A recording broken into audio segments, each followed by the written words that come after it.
To my daughter Elena, I leave the entirety of my estate, including the family home, bank accounts, and investment portfolios. Alan's face drained of color. Mark's expensive watch caught the afternoon light as his hands trembled. For 34 years, I'd been the spare daughter, the footnote in our family story. Now I was the only name that mattered. "There has to be a mistake," Mark said, his voice barely above a whisper.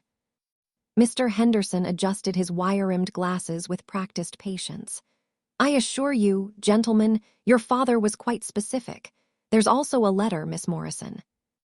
I held that envelope, feeling 3 years of exhaustion compressed into paper and ink. Alan found his voice, sharp with panic. "She manipulated them. Dad wasn't in his right mind." "Get out." They both stared at me. I said get out. "You can contest this if you want. You know where to find me. I've been in the same place for 3 years." After their footsteps faded, I opened Dad's letter with shaking hands. "Elena, your mother made me write this, said you'd need to understand why. We failed you from the beginning. We taught your brothers they were princes and taught you to be grateful for scraps. That was our sin. You held your mother's hair when chemo made her sick. You slept in a hospital chair for 3 weeks when my heart gave out. Alan sent flowers twice. Mark called when he remembered. The house is yours because you're the only one who made it a home. The money is yours because you earned every dollar of it, $200 per day for 1,095 days of care, plus medical expenses. I had the accountant document everything. I know what you're thinking, that this doesn't make up for anything. You're right, it doesn't. But maybe it's a start. Dad." I folded the letter and finally let myself cry. Not tears of joy, tears for the father who'd figured it out too late, and the daughter who'd stopped hoping he would. I was 8 years old, on the 25th December, 1995, sitting cross-legged on the carpet in my Christmas pajamas from Kmart's clearance rack. Alan tore through his presents first, $300 football cleats, a leather jacket that made him look dangerous and cool. Dad beamed as Alan modeled each gift. "Looking sharp, son. You'll break hearts in high school." Mark went next, unwrapping his telescope with reverent hands. 50,000 light years, he breathed, reading the box. "I can see the Andromeda galaxy." "Our little scientist," Mom said, ruffling his hair. Then silence, nothing left under the tree. I waited, still hopping. Maybe there was something hidden, something they'd bring out last for dramatic effect.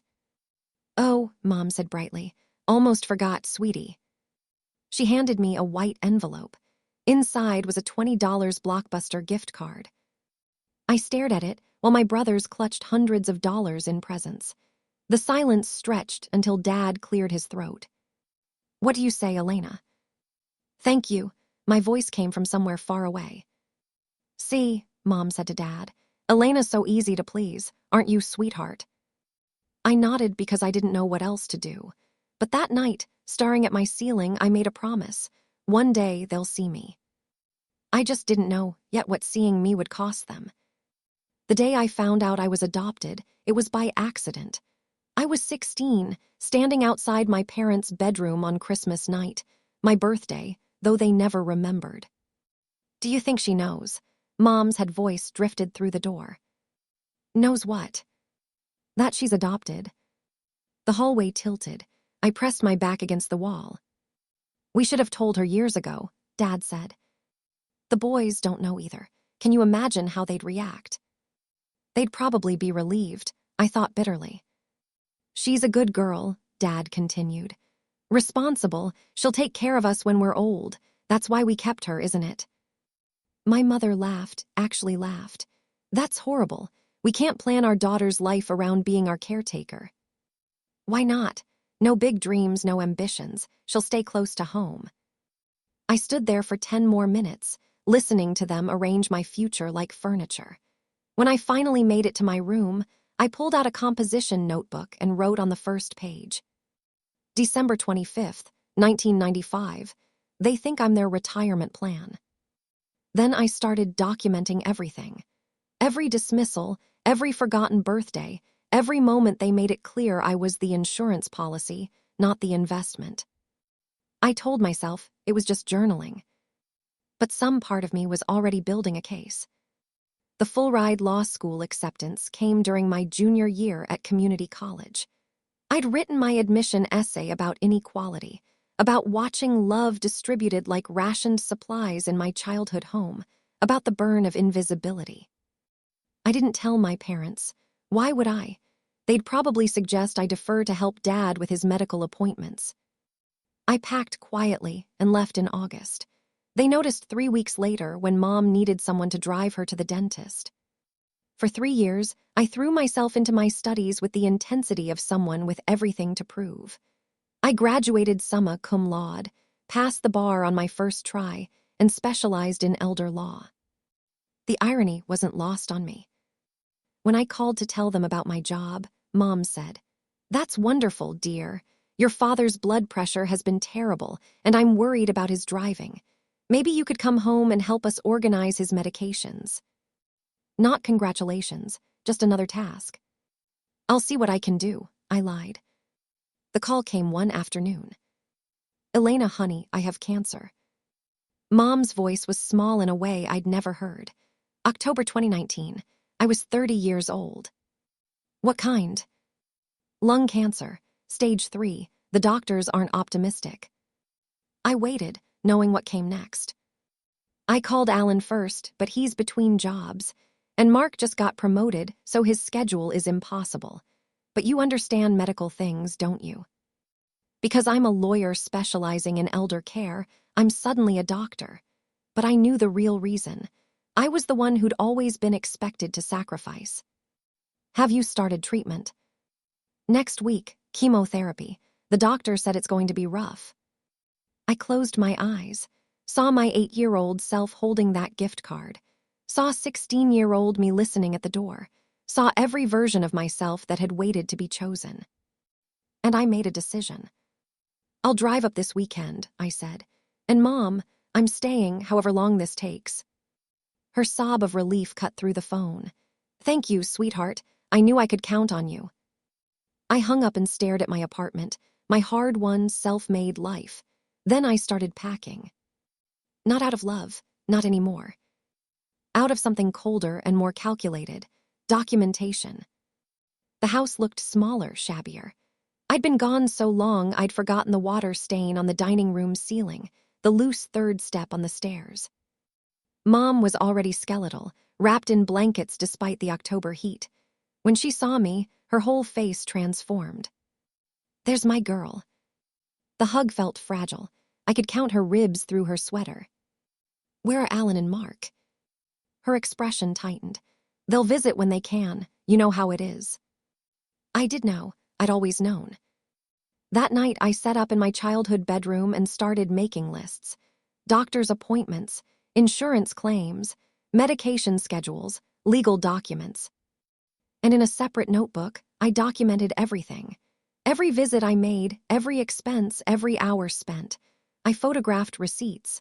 I logged phone calls to my brothers, 17 in the first month alone, begging them to visit, to help, to just show up.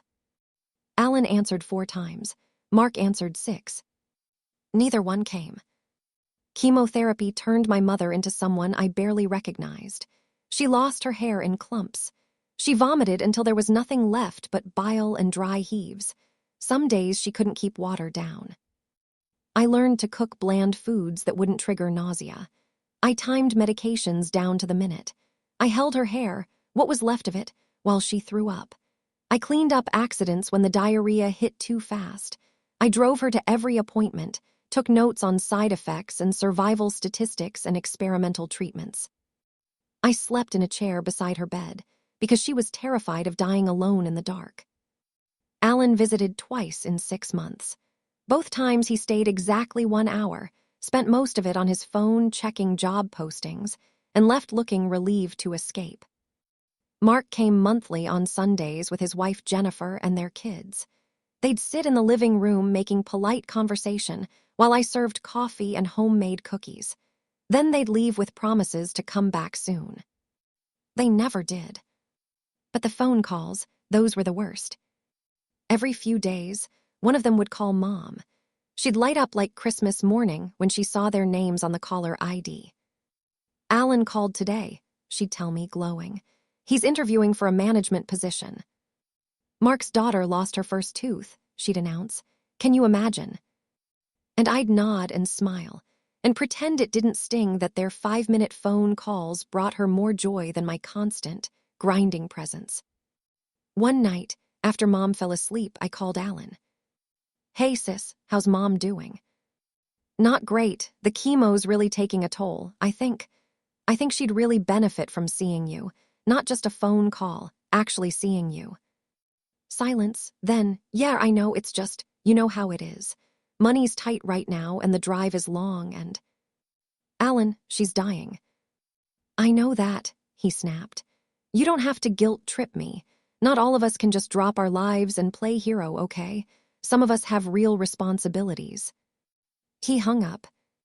I sat there staring at my phone, something cold and hard crystallizing in my chest. Real responsibilities. I documented the conversation. Time, date, exact words. Added it to the file. 3 months into treatment, Mom developed pneumonia.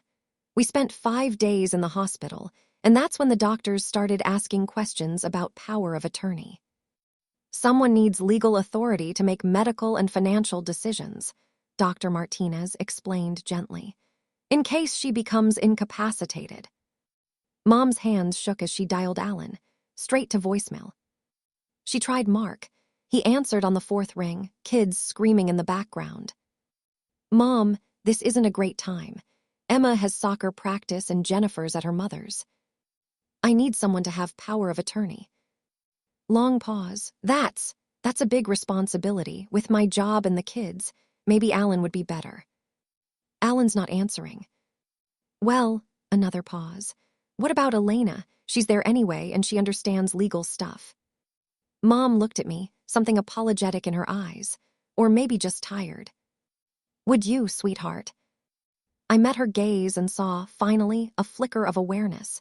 She knew what she was asking. She knew they'd failed me. She knew, and she was asking anyway because she had no other choice. "Of course," I said. That night, I sat in the hospital cafeteria with the power of attorney documents. Mom signed them with trembling hands, witnessed by 2 nurses who'd probably seen this exact scenario 100 times. 1 child who showed up, 2 who sent their excuses. I folded the papers carefully and put them in my bag. I now had complete legal control over my parents' medical care and finances. And for the first time in my life, I felt powerful. It was 3 a.m. when I found the letter. Mom was asleep, finally, after hours of pain. I was doing what I did most nights, organizing her medical records, filing insurance claims, documenting expenses. That's when I found the old Christmas card from 1995, tucked in her desk drawer. Inside, in Mom's handwriting, "Gave Elena gift card this year, $20. Alan, football gear, $347. Mark, telescope plus books, $589. Elena didn't seem to mind. She's such an easy child. Thank God, because the boys are expensive." I read it 3 times. She's such an easy child. Not loved, easy. I pulled out my phone and scrolled through my call log. 38 calls to Alan in the past 3 months, 42 to Mark, begging them to visit, to help, to care. Then I opened my banking app. I'd spent $4,000 of my own money on Mom's care, groceries, medications, supplements insurance didn't cover. I'd taken unpaid leave from work. I'd given up my apartment to save money. I'd given them everything. And they'd given me a $20 gift card and called me easy. That's when I made my decision. Not out of rage. Rage burns hot and dies fast. This was colder, clearer. I would stay. I would give Mom the care she needed, the dignity she deserved. I would be the daughter I'd always tried to be. But I would also protect myself. I would document every expense, every hour, every sacrifice. And when this was over, I would make sure that the person who'd carried the weight would be the person who received the inheritance. It wasn't revenge. It was accounting. She died on a Thursday morning in March, 8 months after her diagnosis. I was alone with her. Dad was home, drunk since noon. Alan was in a meeting he couldn't miss. Mark's phone went straight to voicemail. Mom's breathing had been labored for days. Now it became shallow, rattling. I held her hand and whispered that it was okay, that I'd take care of everything. Her eyes fluttered open. For a moment, they focused on me with perfect clarity. "I'm sorry," she whispered. "For what?" For not seeing you. You were always right there and I didn't see you." Tears ran down her hollow cheeks. I wiped them away with a tissue. "I see you now," she said. "I should have told you every day. You're remarkable. She coughed, a wet sound. "You're the best of all of us. Save your strength, Mom." "No," her grip tightened on my hand. "I need you to know, the boys, I loved them, but I failed them. I made them think the world would hand them everything. But you, I failed you worse. I made you think you had to earn love." Her breathing became more labored. I leaned closer. "You never had to earn it, baby. You always deserved it. I'm just sorry I figured that out too late." Those were her last words. I sat there holding her hand as the light left her eyes, and I let myself feel the full weight of it. The love that came 3 decades too late, the apology that couldn't undo the damage, the recognition I'd craved my entire life arriving at the exact moment it no longer mattered. When the nurse came to check on her, I was still sitting there, tears streaming down my face. Not for what I'd lost, for what I'd never had. Alan and Mark arrived looking appropriately devastated. They accepted condolences from neighbors who praised them as devoted sons. They gave tearful eulogies about their wonderful mother, their cherished memories, her unconditional love. I sat in the front row and said nothing. At the reception, I listened to them tell stories. "She was so proud of us," Mark said, arm around Jennifer, "always bragging about her children." "Her sons," I corrected silently. She bragged about her sons. Alan found me in the kitchen, where I was refilling the coffee urn. "Hey, sis, you doing okay?" I looked at him, really looked. Saw the guilt in his eyes, the discomfort in how he held himself. He knew he should have been there. He knew, and he'd stayed away anyway. "No," I said honestly. "I'm not okay, and I won't be for a long time." He nodded, looking relieved that I'd been honest. "Listen, about all the medical bills and stuff. Mark and I were talking. We want to help cover the costs. It's not fair that you had to shoulder all that alone." Where was this conversation 8 months ago? He flinched. I know we should have been here. I couldn't handle it, seeing her like that. It was too hard." "It was too hard," I repeated. "So you stayed away, and I stayed, because someone had to, and you decided it wasn't going to be you." "Elena, I don't want your money, Alan. I don't want your guilt or your excuses. I want you to understand that your choices had consequences, and those consequences are mine to carry." I walked away from him, and for the first time in my life, I didn't apologize for making someone uncomfortable with the truth. Dad lasted 2 years after Mom died. His drinking, already bad, became catastrophic. Some mornings I'd find him passed out in his recliner at 9 a.m., empty bottles hidden around the house like shameful secrets.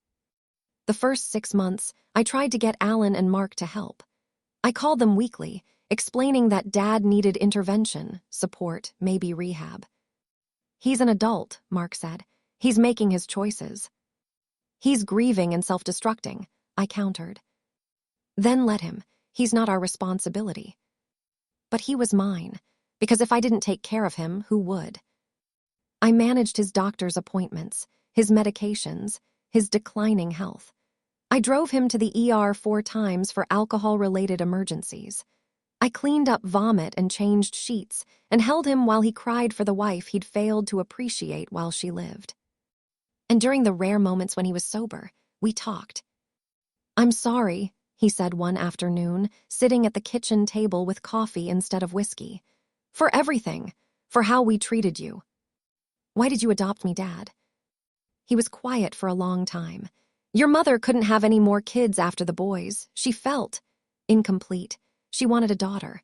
But by the time you came along, we'd already built our lives around your brothers, their schedules, their needs, their futures. So I was an afterthought. You were a miscalculation, he said quietly. We thought we had enough love for 3 kids. Turns out we only had enough for 2. That wasn't your fault. That was ours. It doesn't matter whose fault it was, Dad. It still hurt. I know. He reached across the table for my hand. I know, and I'm sorry, and I can't fix it, but I can try to make it right. That's when we had the conversation about the will. I want to change everything, Dad said one evening, papers spread across the kitchen table. Leave it all to you. Dad, that's not. Let me finish. His hands shook slightly, but his voice was firm. I've been doing the math. You've been here for almost 3 years now. You left your job, your apartment, your life. You've spent your own money on our care. He pushed a ledger toward me. In his shaky handwriting, he documented everything. Every doctor's appointment I'd driven him to, every medication I'd picked up, every meal I'd cooked, every night I'd stayed awake monitoring his breathing. The going rate for live-in care is $200 a day minimum, he said. That's what you'd be paid if you weren't family. You've been here 1,095 days. That's $219,000 in services alone, plus the $6,000 you've spent out of pocket, plus the income you've lost. Dad, you don't have to. Yes, I do, because if I don't, your brothers will inherit everything despite contributing nothing. And that's not justice. That's not right. I looked at the numbers, saw my life reduced to a ledger, my love converted to dollars and cents. It felt both validating and hollow. What about Alan and Mark? What about them? Dad's voice went hard. They've had 3 years to show up. They chose not to. Now they can live with that choice. They'll contest it. Let them. I'm going to document everything. Medical records showing who attended appointments. Bank statements showing who paid for what. I'm going to make it ironclad because you deserve this, Elena. Not as a reward. As payment for services rendered and love given. He paused, eyes wet. And maybe, just maybe, it'll teach your brothers that actions have consequences. We went to Mr. Henderson's office the next week. Dad was clear-headed, articulate, and firm about his wishes. The lawyer asked the required questions about undue influence and competency. Dad answered each one decisively. I'm leaving everything to my daughter Elena because she is the only one who has earned it through her consistent presence and care. My sons will receive $5,000 each, $1,000 for every Christmas I watched them ignore their sister, and they'll understand what I mean by that. The will was signed, witnessed, and filed. Dad looked at me afterward, tired but satisfied. Now I can die in peace. Don't talk like that. I'm 72, diabetic, and my liver is failing. Let's not pretend. He squeezed my hand. Thank you, Elena, for staying, for caring, for being better than we deserved. 3 months later, his liver finally gave out. I was there when he died, holding his hand, just like I'd held Mom's. His last words were, "You're going to be okay. You're strong enough." I hoped he was right. Nothing else brought me to Mr. Henderson's office but the will reading. Watching my brothers' faces cycle through shock, disbelief, and rage did something to me, something sweet. There has to be something we can do, Alan said desperately. Mr. Henderson shook his head. The will is ironclad. Your father documented everything, medical records, financial records, witness statements. There's a detailed accounting of every service your sister provided. She was essentially working as an unpaid caregiver for 3 years. The inheritance reflects market-rate compensation. Mark turned to me, face flushed. You planned this. You manipulated Dad into cutting us out. I didn't manipulate anyone, I said calmly. I stayed. That's all I did. I stayed when it was hard and unglamorous and exhausting. Where were you? We had lives. And now I have theirs. I pulled out 2 envelopes and placed them on the table. Here's your $5,000. Frame it. Or don't. I don't actually care anymore. Alan stared at me like I was a stranger. You've changed, Elena. You've become cold. No, I said quietly. I've become honest. There's a difference. I stood, gathering my things. At the door, I paused. Mom's last words to me weren't about you. They were an apology for not loving me better, for teaching you that you mattered more than I did. Dad's last words were that I was strong enough to survive this. They figured it out eventually. Too late, but they figured it out. My voice didn't shake. I hope you do too, while you still have time to matter to someone. I left them sitting there with their checks and their choices. They sued, of course. Spent 18 months and $80,000 trying to prove I'd manipulated our parents, isolated them, unduly influenced their decisions. They hired lawyers who specialized in contested wills. They demanded psychological evaluations, financial audits, witness depositions. I let them, because I had something they didn't: 3 years of documentation. Medical records showing which child attended which appointments. Bank statements showing who paid for groceries, medications, home care supplies. Phone logs showing my repeated attempts to get them involved. Email after email of me begging them to visit. Their responses, consistent as clockwork: too busy, maybe next month, can't make it, we'll call soon. But the most damaging evidence was the testimony from healthcare workers. Nurses, doctors, home health aides, all of them said the same thing. Elena was the only family member we ever saw. The judge wasn't sympathetic to their case. The deceased had every right to compensate the child who provided consistent, documented care, she said. This wasn't a gift. This was payment for services rendered. The court finds no evidence of undue influence or manipulation. Case dismissed. Outside the courthouse, Alan stopped me. Was it worth it? He asked. Destroying what was left of our family. I looked at him for a long moment. I didn't destroy anything, Alan. I just stopped pretending it was ever whole. I still have the house. Not because I live there. I sold it last year to a young family with 3 kids who fill it with the kind of chaos and love I'd craved as a child. But I kept some things. Mom's china, Dad's books, photos from Christmases that probably weren't as happy as they look. The money sits in investments, growing steadily. I don't need much. I never learned to want expensive things, probably because I was never allowed to have them. I went back to work 2 years ago, opened my own practice specializing in elder law and family mediation. I help other families navigate caregiving, have the hard conversations, set up fair compensation structures before resentment poisons everything. I'm good at it, because I know exactly how it feels to be invisible until you're indispensable. Alan got sober 18 months ago. He sends Christmas cards now, awkward notes about his job at a veterans center, his small apartment, his AA meetings. He always includes the same line: I understand now. I'm sorry it took me so long. I don't respond, but I don't throw them away either. Mark's marriage survived, barely. Jennifer made him sell the boat and the vacation house to pay legal bills. According to mutual friends, it was the wake-up call he needed. He coaches his daughter's soccer team now, shows up to every game, never misses a recital. I'm glad they're doing better. Not because I forgive them. Forgiveness would require me to carry their guilt, and I'm done carrying things that don't belong to me. But I'm glad they learned something, even if the tuition was expensive. Last month, Alan showed up at my office unannounced. I'm not here to ask for anything, he said immediately. I wanted to tell you something. I gestured to the chair across from my desk. He sat, looking older than his 42 years. I've been going to therapy, working through a lot of stuff, and my therapist asked me to write a letter to you, not to send, just to process my feelings. Okay.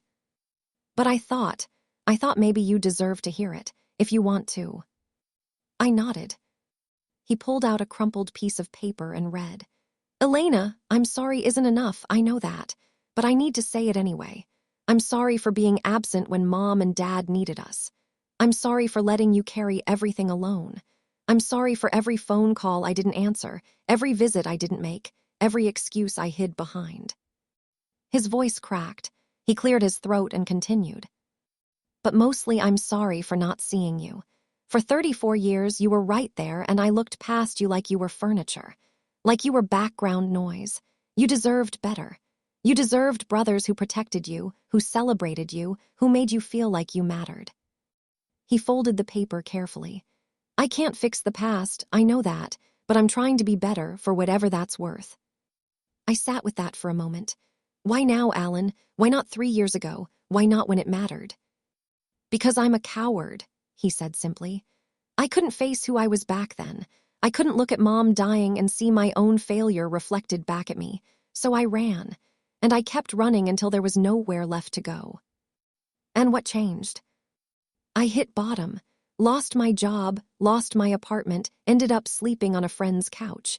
Had to ask myself what the hell I was doing with my life. And the answer was, running from every hard thing I'd ever encountered. He looked at me with raw honesty. You didn't run. Even when running would have been easier, healthier, smarter, you stayed. And that doesn't make you a saint. It makes you brave in a way I'll never be. But I'm trying to learn. I felt something shift in my chest. Not forgiveness, that was still too far. But maybe something softer than anger. I'm glad you're doing better, I said. I don't expect us to be close, he said quickly. I don't expect holidays together or phone calls or anything like that. I just wanted you to know that I see you now. Finally. And I'm sorry it took losing everything for me to open my eyes. After he left, I sat at my desk for a long time, staring at nothing.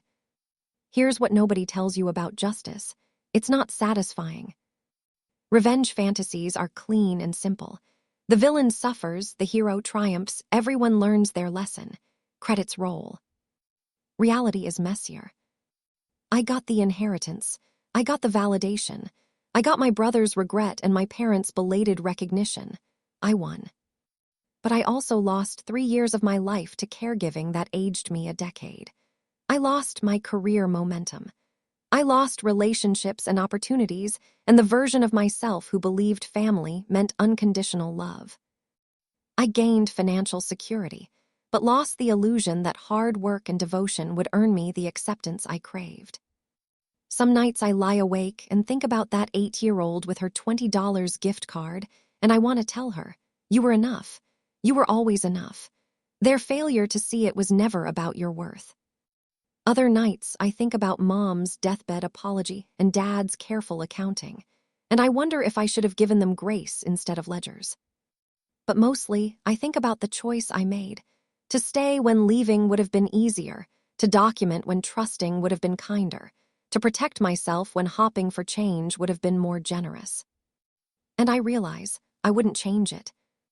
Not because I'm proud of how it ended, but because I finally stopped waiting for someone else to decide I mattered. I decided it myself. And that, more than any inheritance, more than any vindication, is the thing that finally set me free. Last Christmas, I got a package from Mark. Inside was a photo frame with a picture I'd never seen before, Mom, Dad, and me at the hospital the day they adopted me. I'm just a baby, wrapped in a pink blanket, and they're both looking at me with expressions of pure wonder. There was a note. Found this in Mom's things when we were cleaning out the storage unit. Thought you should have it. She kept it hidden, but she kept it. Maybe that means something. I stared at that photo for hours, trying to reconcile the parents who looked at me like I was a miracle with the parents who gave me gift cards while lavishing my brothers with love. Maybe they're both true. Maybe people are complicated and contradictory and capable of both profound love and careless cruelty. Maybe they did the best they could with who they were, and it wasn't enough, and that's the tragedy. Or maybe I'm just tired of being angry. I put the photo on my mantle, next to the Christmas card from Alan and a birthday card Mark sent last month, the first one he's ever remembered. I don't know if we'll ever be a real family. I don't know if the damage can be repaired, or if we're just building something new from the wreckage. But I know this. I'm not invisible anymore.